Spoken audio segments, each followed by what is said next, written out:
আজকে আপনাদের জন্য নিয়ে এসেছি চিংড়ি আর চিচিঙ্গা দিয়ে একদম ইউনিক ও ট্র্যাডিশনাল একটা পদ, ছোট চিংড়ি দিয়ে চিচিঙ্গা ভাপা। এই রেসিপিটা যেমন পুষ্টিকর তেমনি স্বাদে মজা ও ভরপুর।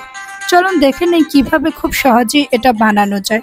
হ্যালো এভরিওয়ান, আসসালামু আলাইকুম, welcome back to my channel অমিস kitchen. চলুন তাহলে শুরু করি আজকের এই চিচিঙ্গা রান্না। চিচিঙ্গা ভাপার জন্য আমি এখানে আধা কেজি পরিমাণ চিচিঙ্গা নিয়েছি। প্রথমে আমি একটা ছুরির সাহায্যে এই চিচিঙ্গার খোসাগুলো ছাড়িয়ে নিব।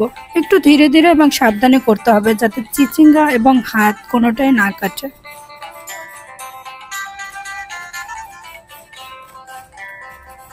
খোসা ছাড়ানো হয়ে গেলে চিচিঙ্গাগুলো ভালো করে ধুয়ে পরিষ্কার করে নিব। দেন আমি একটা গ্রেটারের সাহায্যে এটা গ্রেট করে নিব।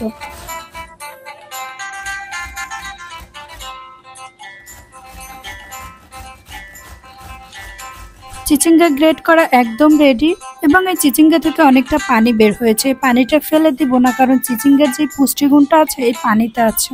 পানিটা ফেলে দিলে পুষ্টিগুণটা আর থাকবে না। এবার চলে যাব রান্নায়। প্রথমে একটা কড়াই গরম করে দিয়ে দিব 2 টেবিল চামচ পরিমাণ সরিষার তেল। এরপর তেল গরম হয়ে এলে দিয়ে দিব ছোট করে কেটে রাখা একটা তেজপাতা। এবার তেজপাতাটা 2 থেকে 3 মিনিট ভেজে নেব। তেজপাতার স্মেলটা বের হলে দিয়ে দিব নুন ও হলুদ মেখে রাখা ছোট চিংড়ি। এবার 4 থেকে 5 মিনিট সময় নিয়ে মিডিয়াম ফ্লেমে চিংড়িটা লাল লাল করে ভেজে নিব। চিংড়িটা ভেজে নেওয়া হয়ে গেলে দিয়ে দিব 2 টেবিল চামচ পরিমাণ পেঁয়াজ বাটা।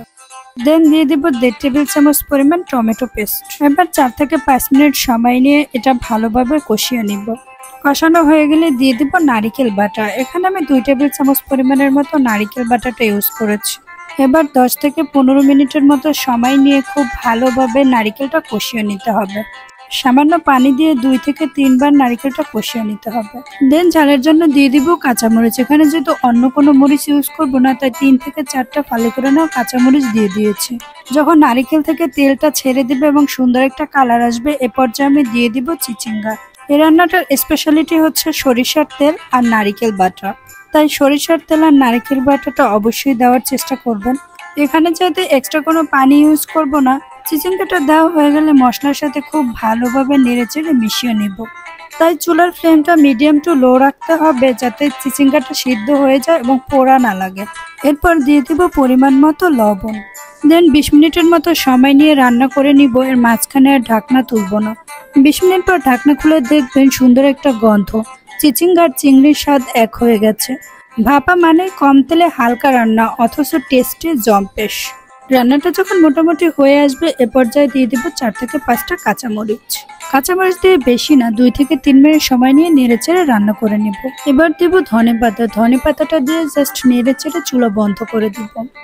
ব্যাস, চিচিঙ্গা ভাপা একদম রেডি। এবার উপর থেকে কিছুটা কাঁচা সরিষার তেল দিয়ে দিব। চাইলে কিছু পোড়া শুকনো মরিচের গুঁড়ো দিতে পারেন একটু ভিন্ন ফ্লেভারের জন্য। চাইলে এর সঙ্গে গরম ভাত দিলেই জমে যাবে পুরো লাঞ্চ বা ডিনারের সাথে। এই ছিল আজকের রেসিপি, ছোট চিংড়ি দিয়ে চিচিঙ্গা ভাপা। রান্না করে খেয়ে দেখবেন পুরান দিনের মতো একটা দেশি স্বাদ ফিরে আসবে। রেসিপি ভালো লাগলে লাইক দিন, কমেন্ট করুন আপনার মতামত, আর সাবস্ক্রাইব করতে ভুলবেন না। আজকের মতো বিদায় নিচ্ছি। আল্লাহ হাফেজ, টাটা।